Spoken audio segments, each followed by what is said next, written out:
Something that I learned early on is that the more kind of I knew what was going on all over the place, it was a lot easier for me to then come to them later saying, hey, so-and-so came to us about this. It seems like it fits in really well with the roadmap that you've already come up with for the next 6 months. What do you think about adding it in? And majority of the time they're like, yeah, this fits right in. This is Get It Together, the podcast where partnership and go-to-market leaders share the real stories behind programs they've built and scaled.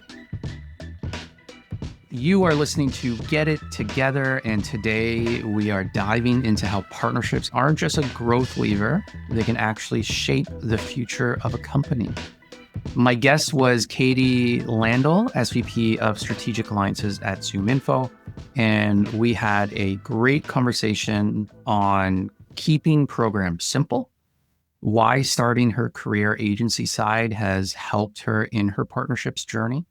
We talk about getting alignment across your internal teams, and we dive into how partnerships can be such a critical precursor to potential M&A activity.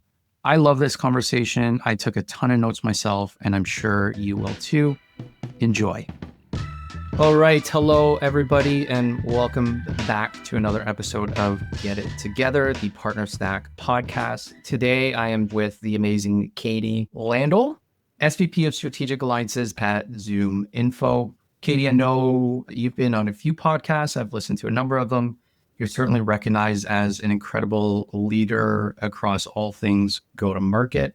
And I'm really excited for the conversation today. We're going to dive into a whole bunch and we'll get right into it. Thank you for joining us. Yeah, of course. Thanks for having me. Awesome. First place I'd love to start. Let's say we both started our careers agency side. Yes. I would just love to hear about that experience. What got you into the agency world to start, and what did that journey look like? So it's just kind of a funny story. My last year of college, so I double majored in business and marketing and communications. And at the time I was like, well, I'm ready to work now, but what am I going to do? And so I had stumbled across a job at a marketing agency that was basically homegrown out of a garage type thing. When he originally was looking for somebody, he really wanted just kind of an office manager, somebody to just help, with filing and all this kind of stuff. And so I really didn't think anything out of it. I was like, okay, this is something. And it works with my college schedule at this point. Well, fast forward, I was doing bookkeeping. I was doing the hiring and firing. I was doing managing the office itself when it came to even just like restocking the fridge and the snacks. And then it started falling into, hey, I need you to come to this client meeting with me. I need you to run this project for me. I need you to do this and this and that. And it just kind of kept growing. And so what happened was I ended up naturally being kind of the right hand and running of this kind of business. And I mean, it was literally 0 to 15 million in about 5 years. He is still running that agency. We stay very close in touch and all of these things. Has acquired other organizations, all of the fun stuff. So it was really cool to kind of be there from the very beginning and just wearing every hat, not only from in the office, but actually going out and packing boxes like on behalf of clients and things like that. To now where it's at, where, like I said, he's got over 100 employees. He's, acquired 2 other agencies. They're doing well into the hundreds of millions. It was really cool to be a part of that because it kind of teaches you everything you would need to know, not only for running a business, but just how to have relationships with all these different types of areas of the business too. Yeah, I love that. Before we jumped on to record, you mentioned that you do seem to see a pattern in partnership pros where a lot of folks do seem to come from agency side. I've actually noticed that, I think in the last, couple years, I'd say, especially with the communities like Partnership Leaders and all of the great ones that are out there today, Pavilion 2. It's so nice to see some of these agency folks kind of mature and grow into these roles. There's just such an interesting overlap, right? Because you're not only representing the partner within the organization that you work with, same as in an agency, like representing the client within the agency. But it also goes in the reverse. You're also representing, right, your company to that partner and or your company to that customer, that client that you've now have been hired on for your agency. And it's really hard to have that type of perspective as well, to be able to see both sides of kind of the house and be able to play in that middle ground where everyone's happy. I've just noticed that there's been a handful of these where I come across and I'm like, oh, you're from an agency. I can tell, it's that kind of thing. So it's been fun to see that. It was, like I said, I think those are the overlaps that I see the most. That's cool. That's great. I love that. I oftentimes reflect on the agency days, and I agree. I see a lot of similarities between that and partnerships. I think a lot of like when we were an agency, it is very similar to the way partnerships are ran today. Whereas now agency looks very different, right?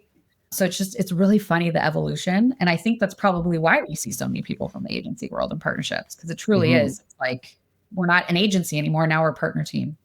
No, I agree. And I think even if I go back and I look agency side and I look at my customers back then, it was the rise of kind of marketing getting a seat at the table. Very candidly, you saw, some of our customers make that transition, some not. Like I remember coming out of school and this was my first job and the market is not a good market. And, all of my clients that are VPs of marketing are either being let go or they're being promoted.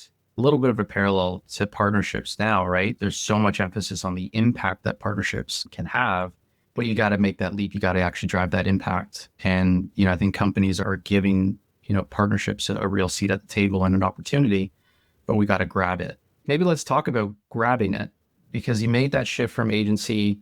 You're now leading alliances at ZoomInfo, really successful. Or what does grabbing it look like? What does it mean to look at partnerships and say, you know what, here are the things that we need to do to really catapult ourselves and put ourselves at that revenue table?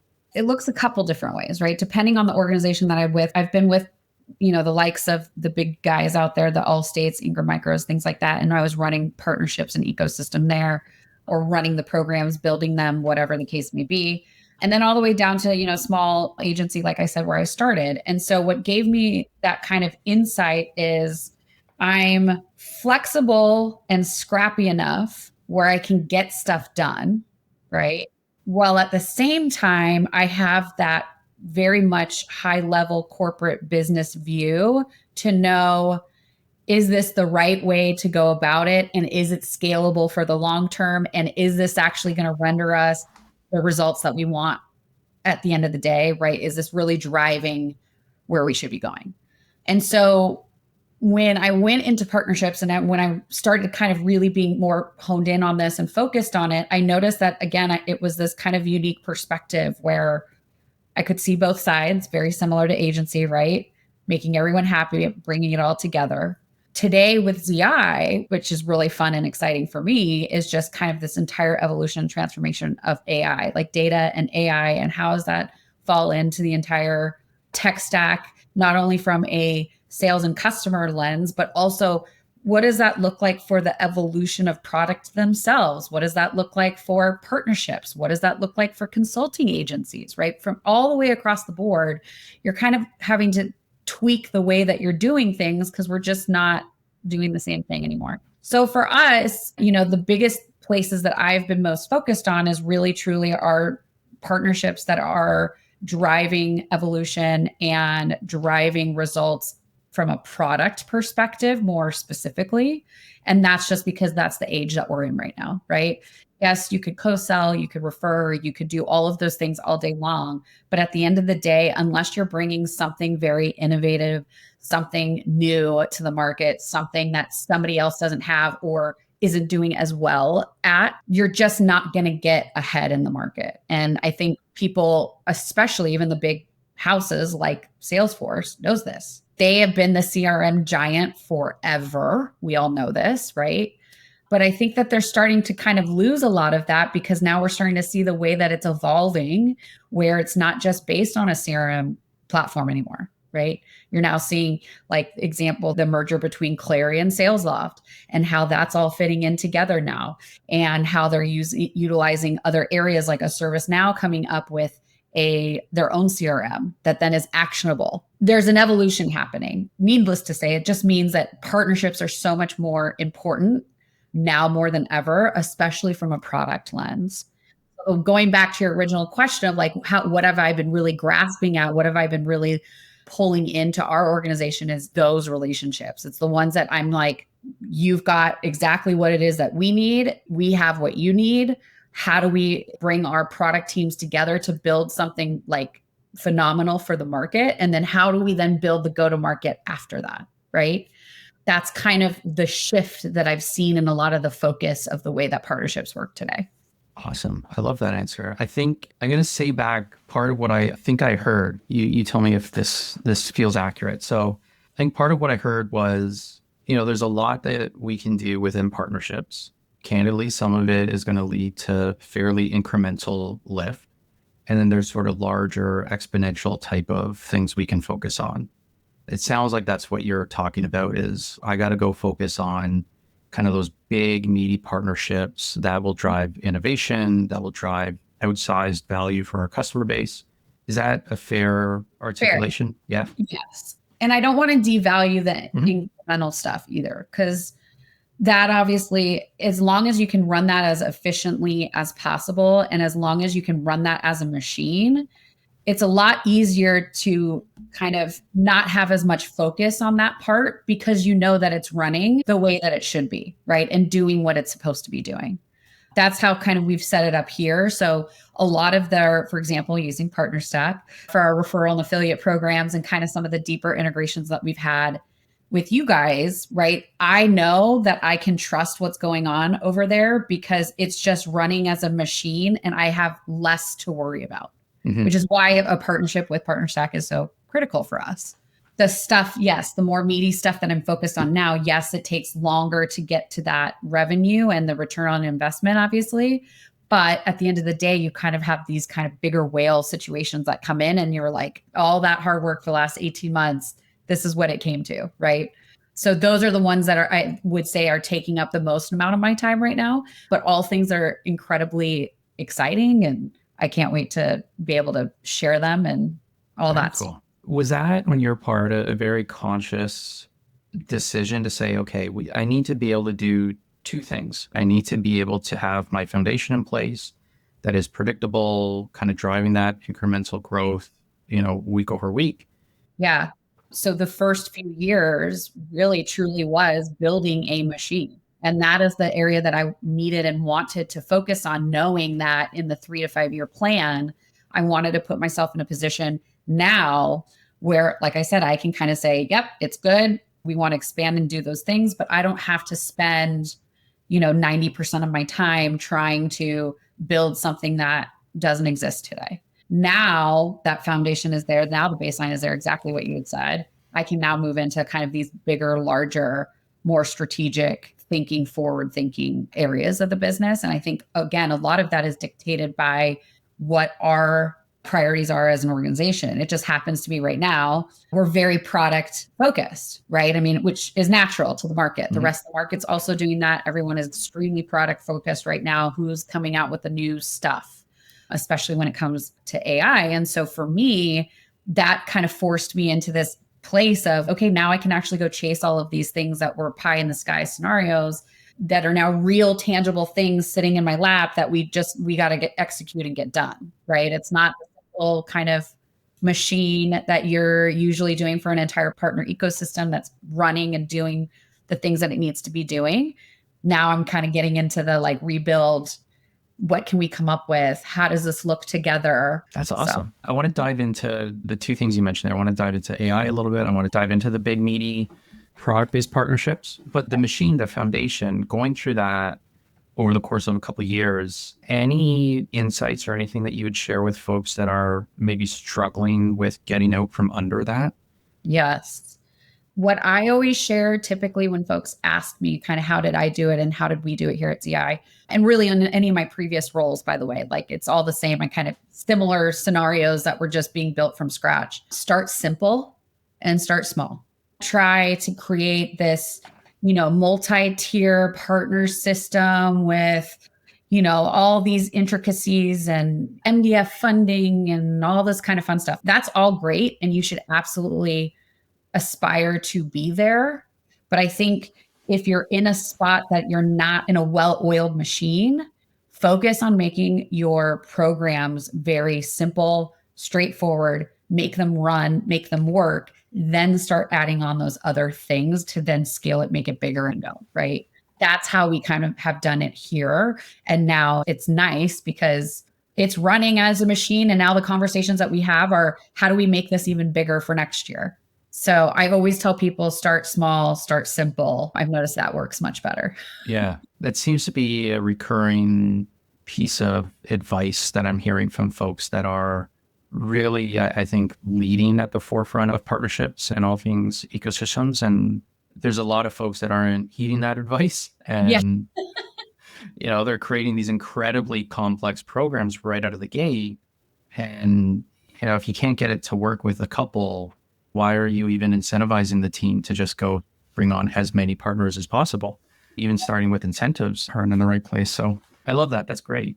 Getting to the big meaty stuff, the stuff that seems to have you really energized right now.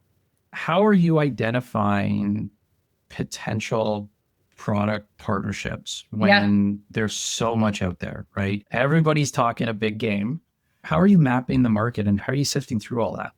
Being at ZoomInfo, it's a really interesting place right now because we still are kind of that 700-pound gorilla in the room, right? When it comes to go to market and intelligence and things like that. And so it's both a lot easier in getting kind of prioritization with anybody bigger than us. So for example, working with somebody like a Salesforce, right? It's made it easier to get into the room rather than just starting small, like, oh, you've never heard of us? This is what we do. This is how we do it. So I will say that kind of drives a lot of the prioritization. On another way that we look at it too is truly we say, okay, if this is our messaging, our product, this is what we're driving towards for the next year, 3, 5 years. Who are the partners that are currently in the market today that will help drive that? At the same time, who's out in the market today that maybe could fill some of those gaps or speed bumps that we have to get to where we want to go to make us go faster, right? So there's two sides to it there, right? So we do a lot of this.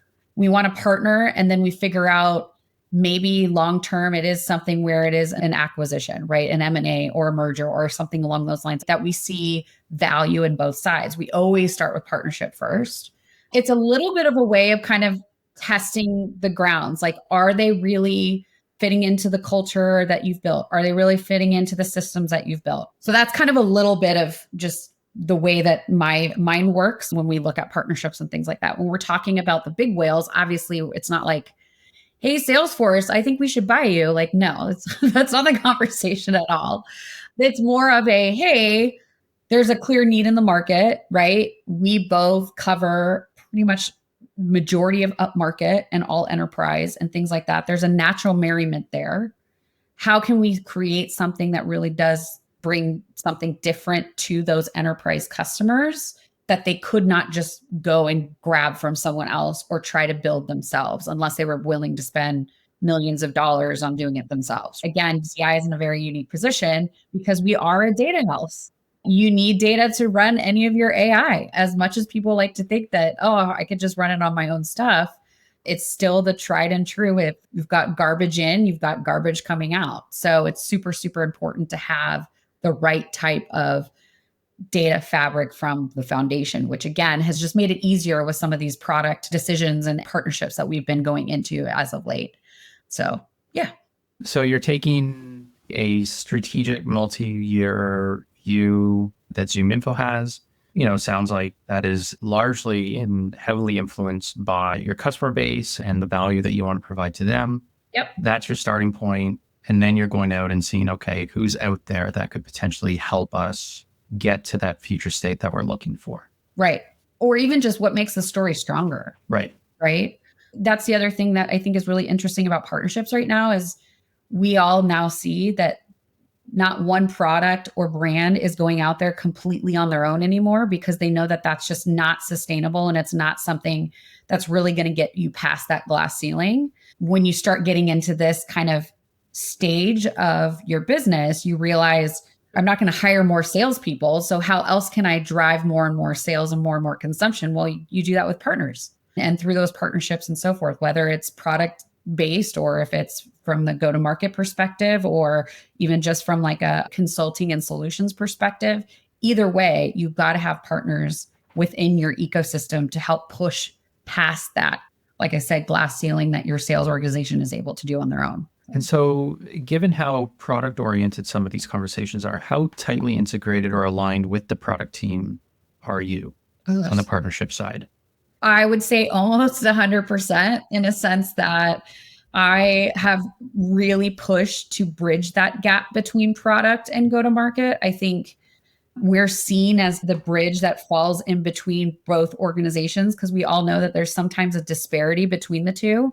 I'm on product calls more than not at this point, because a lot of it is like that's just where our product's being driven right now. We're just a very open ecosystem. We're very like come one, come all. And so they need that partnership help to kind of develop the business behind it. I 100% they take the lead on what they want to do from a product perspective and what's important to them.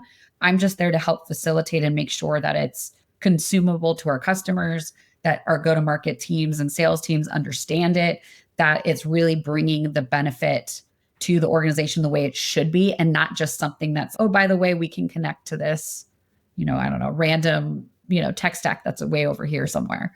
It should be done with purpose and done for the right reasons. So yeah, I talk to product constantly, especially right now. Especially right now. Awesome. Yes. Any lessons that you'd share with folks that maybe aren't getting the time that they'd love from their product team? They can't necessarily get their attention. They can't get them excited about a potential product-based partnership. I think it goes back to really any partner team themselves, right? Whether it's product driven or if it's sales driven or if it's marketing driven, whatever the case may be. I'm really lucky. I have a very close relationship with majority of our product team, but I did that on purpose because then it would give me insight as to where to drive our partnerships as well. Mm-hmm. And then now that we've gotten to this point, now it's just easy. It's like, oh, yep, we've been talking about this already. We know what's going on. I see what's on their roadmaps. I know what their priorities are. I know kind of where they're driving to. And so I think with anybody in partnerships, it's just as important to develop your relationships externally with partners as it is internally with all of the folks that you work with. Whether you're going to work with them regularly or not, at some point, you're probably going to need them. You're going to have to ask questions. You're going to need to do something. And so it's so vital for you to have those internal relationships too. And so, yeah, I would always just emphasize that's something that I learned early on, is that the more kind of I knew what was going on all over the place, not that I needed to be an expert, but I had the at least right level and idea of what they were doing. It was a lot easier for me to then come to them later saying, hey, so-and-so came to us about this. It seems like it fits in really well with the roadmap that you've already come up with for the next 6 months. What do you think about adding it in? And majority of the time they're like, yeah, this fits right in. This is perfect, right? Or no, like we just don't want to take away from what we're focused on right now, but that's fine. I can still develop the go-to-market side of the partnership, right? Like co-sell, referral, co-marketing, all of those things. It just doesn't mean that we're ready for the product yet, but that doesn't mean we won't be in the next quarter, 2 quarters, 3 quarters, whatever that looks like. It just happens to be that I don't know what it is this year. It's like they all were ready to go. So I've got a lot of stuff going on with product right now, which I'm really excited. So many things I wish I could share, but I cannot, obviously not yet. But everybody will start to see a lot of it coming out into the market in the next couple of months. And so it's going to be awesome to like see how happy customers are. And it's a lot of things that they've asked for, right? So it's nice to be able to deliver on that too. Very cool. So you got a lot of exciting things coming, going to hit the market. If we look internally, how are you helping support your sales team, your CS team, the marketing team, getting them enabled, excited about what's coming up? What does that look like? So it's very much a team effort. I definitely cannot take credit whatsoever. I have an incredible team and colleagues and peers that I work with. I think the biggest thing is very similar back to kind of what I was alluding to before, is it's so important to have open line of communication to as many people as possible outside of your own organization and kind of wherever the partner team sits, because it makes it just that much easier to then go train the teams, be able to line them up, and just open transparency of kind of what's going on in the partnership world. I know for me, I regularly set up meetings with our various points of leadership, not only in the sales organization, but also our finance, also in product, also in marketing, because then they go, oh, this is coming up. I need to make sure I include this in our already roadmap and plans, for example.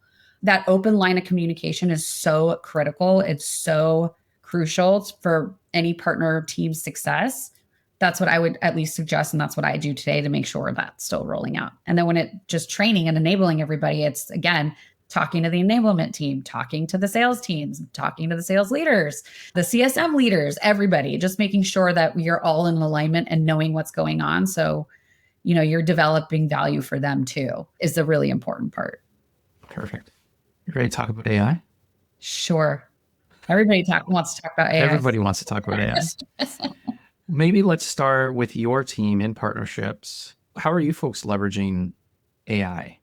Well, we actually, on our team, we have an internal for ZI ourselves, what we call ZI Chat.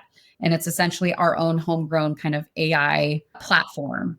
And it's by far, it's the most amazing thing I've ever used in my life. And I've been, such the tech nerd. So everything that comes out with AI, I'm always like, oh, let's try it. Chat GPT. Oh, Claude. Oh, let's see what it does with this, right? With just simple things.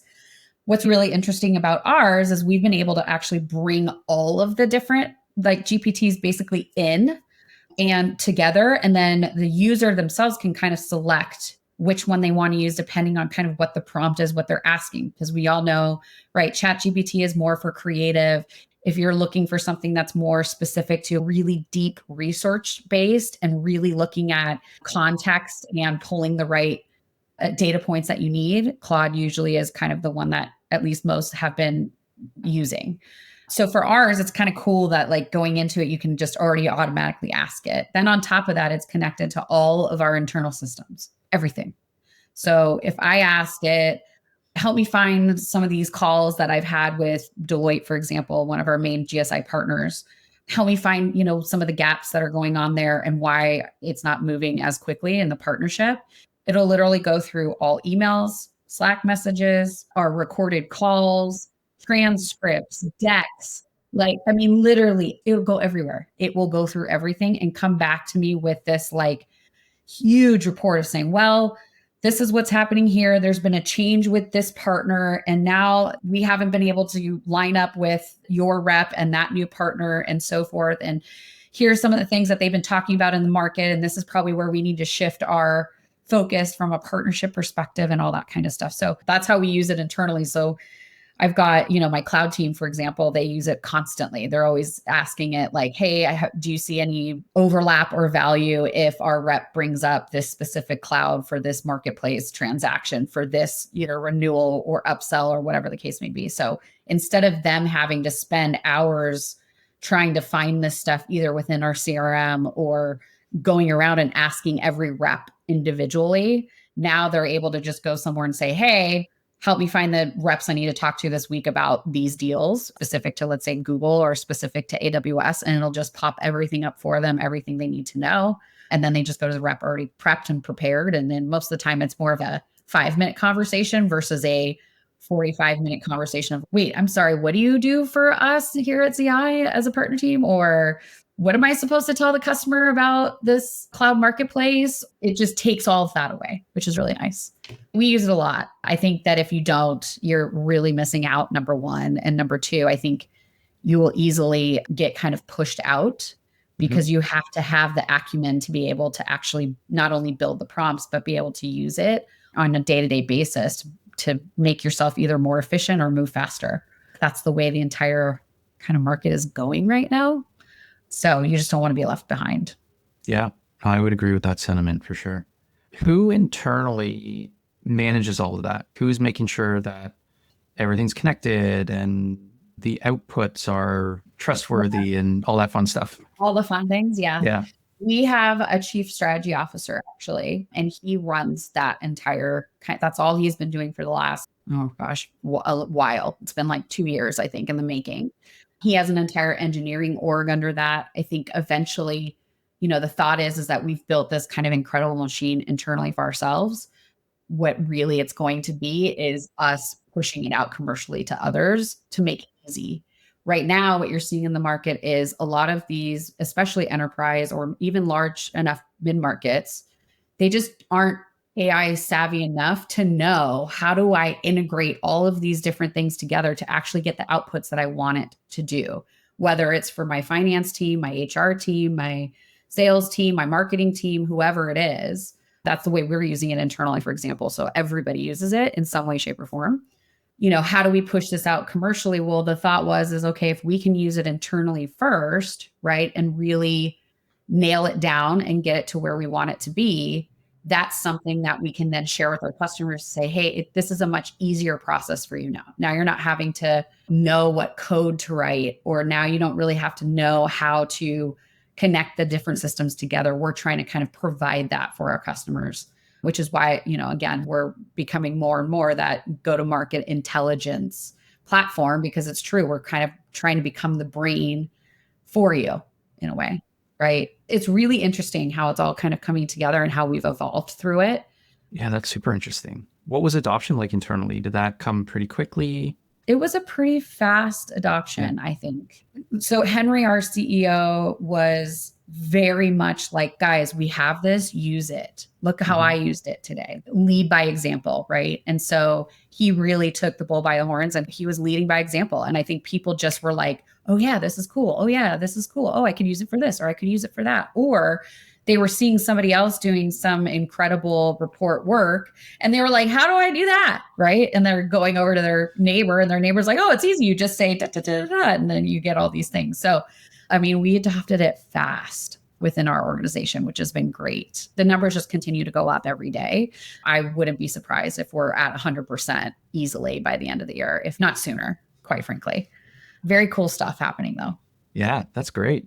I'll use the magic wand question. If you could wave a magic wand and have AI accomplish something that it isn't accomplishing today within partnerships, ecosystems, like, is there a dream state for you that you really have your eye on that you'd love to get to?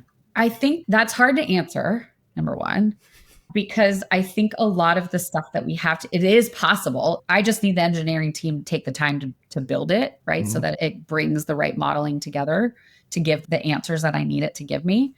It's not really truly a magic wand. It's just really just, hey, can you go build this? Let me know when you can fit it into your sprint. Great, thanks. Like, it's awesome. I mean, we use it even just for like VCs and PE firms, like to analyze, should we be working with this one over this one? How much crossover and how much overlap are we seeing within our customer base? Are we hearing our customers talk about certain E's or PCs more than others, right? I mean, there's a whole kind of swath of use cases that you can use it for that just really brings to light where you should be focused and where you should go. It's data driven, right? Which is also why I think it makes it exciting for me, because I've always been kind of that, I love data and that drives all of my long-term decisions. And I remember just so many times just asking people for like a statistic on something like, okay, well, how much conversion do we have here? Or how much churn did we have here? And are we seeing stronger, ACV or ASP with certain partners over others, right? And that was always forever to get out of the business intelligence teams, right? That's basically what they were doing. Now I just go right in, I can ask it and tell me, hey, in comparison to this partner versus this partner, like, is there one stronger to our customers? Or, right, like analyze all of our, ARR and what our costing has been, and then tell me, is this partnership been fruitful for us or not? Again, like all things that I can do on my own technically, but it's been great because I just ask it and it tells me right away and I don't have to guess anymore. I don't have to like kind of thumb in the air anymore. You actually have a better source to refer to. Yeah, I love that. Again, that seems to be a pretty big unlock with folks I've been chatting to that have done a really good job, internally building a culture of leveraging AI and building internal tooling, and a lot of teams moving from, you got to submit a ticket to get a piece of data from your RevOps team to now you can just go get it yourself. And yeah, no, that's great. I think as you start to see the results from it and how it's being used in a multitude of ways, it's less scary. And so people now, then they start to adopt it more because it's not this like thing, right? What's the fear that you see from people? Like one of the things that I see from folks is they'll admit like it feels like it's cheating. admitted it myself. There was a point where I was A little like, bit, yeah. I feel like this is making me feel like I'm like an imposter syndrome, right? Like I should know this. What I try to remind the folks that kind of start to feel that way or feel like it's cheating, you have to remember that it's giving you the results that you are prompting. Hmm. So what it's spitting out to you is only as good as what you're telling it to do or prompting it to do. And so really it is coming from you. It's just now it's coming in a much faster way. So it's not you having to ask yourself, okay, what kind of report do I want to pull together for so and so? Now it's okay, I know what I want. I just have something else helping me get there much faster. So it shouldn't take away, and I have to remind myself that too all the time. It shouldn't take away from the fact that you are incredibly smart, incredibly great at your job, all of these things. It's more along the lines of it just helps you to get there faster so Hmm. that you're not spending hours trying to build it all by yourself. Yeah. I think that's great advice for folks. I love that. We only have a few minutes left. I'm going to drop a meaty one. When you go into a partnership, we alluded to this a little bit, but are you thinking about M&A at the outset? Does that sometimes come a little bit later? Like, how are you thinking about that? Sometimes that realization doesn't come until later, right? When you're getting into the nitty gritty of their organization, how they've built things, what they're doing, how it works with you, so forth. Other times, yeah, there are times that we've gone into it like, that might be a good pickup, but let's partner with them first to kind of test the waters. It depends. It really depends on who and what we're doing and all the fun things. But I've been on both sides of it. So I've been on the side of being the acquired one, and I've also been on the side of being the acquiree. Again, it's giving me a little bit of that perspective that's been unique, at least in my career, that I can kind of see that a little bit ahead of time and know how to direct and prioritize the partnership if that's the direction that we're truly going in. It gives you some good insight there and good gut feel too that you start to learn after a while. And so you would suggest, or maybe not even suggest, at least in your experience, you've always started with a partnership though, even if the starting, hey, you know what, there could be something here, this could pick up. You're going to start with a partnership first. Yes, I would say probably 9 out of 10 times we start with partnership first. If it was not started as a partnership first, usually it just is something that was like an acqui-hire situation, right? Or there was like a really small specific piece of the product that was easier to just pick up from somebody else than it was to go through the partnership and all that kind of stuff. And usually you only see that truly again for like either the acqui-hire situations, which we like to call them, or in the situation there, it's a very specific, tiny little cog in the big machine of it. But yeah, 9 out of 10 times we do partnerships first to see how that goes. I love that. I think what we've certainly seen on our side is, alignment to some of what you said earlier, right? You get to see behind the curtain a little bit. You get to see what's real, what's not real. You get to test out culture. You get to see, do your customer base actually see value?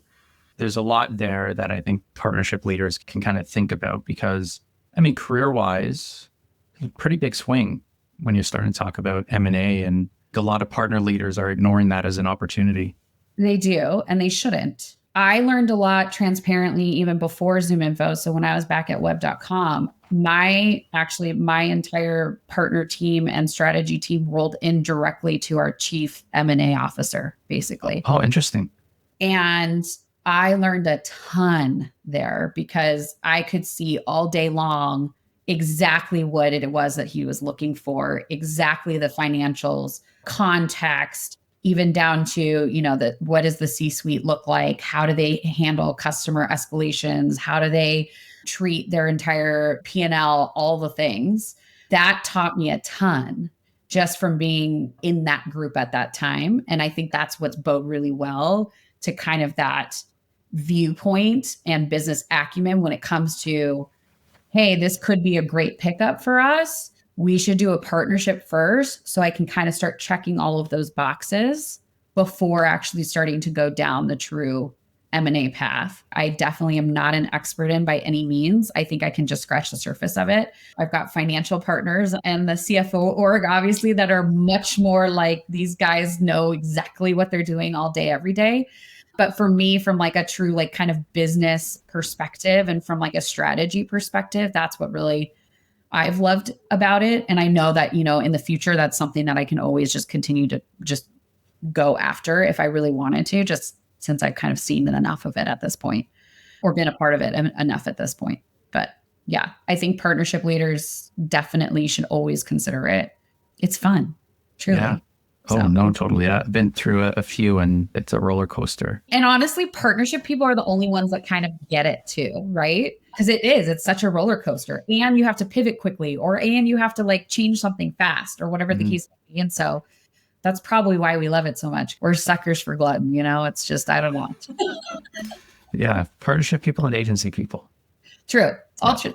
Again, partnership and agency people. Yeah. Perfect. We're at time. I'm going to ask you one more closing question here.